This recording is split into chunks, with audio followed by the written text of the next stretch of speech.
Bhilad police station હદ વિસ્તારમાંથી 0.630 કિલોગ્રામના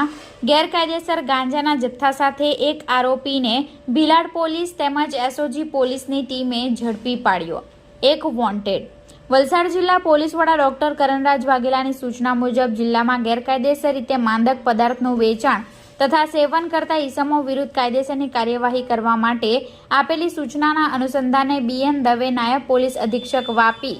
દ્વારા આપવામાં આવેલા સીધા માર્ગદર્શન મુજબ આરપી દોડિયા ઇન્ચાર્જ પોલીસ ઇન્સ્પેક્ટર ભીલાડ પોલીસના માણસોને બાતમી હકીકત મળી હતી કે તાહર અલી અસરગ અલી ખાન રહે સરીગામ ઇમરાનનગર મધુવન ચિકન શોપની બાજુમાં તાલુકો ઉમરગામ જિલ્લો વલસાડ પોતાના કબજાના ઘરમાં ગેરકાયદેસર રીતે ગાંજાનો જથ્થો રાખી છૂટક વેચાણ કરી રહ્યા છે। જે બાતમીના આધારે ભીલાડ પોલીસની ટીમ તેમજ એસઓજી પોલીસની ટીમે બાતમીવાળી જગ્યાએ રેડ કરી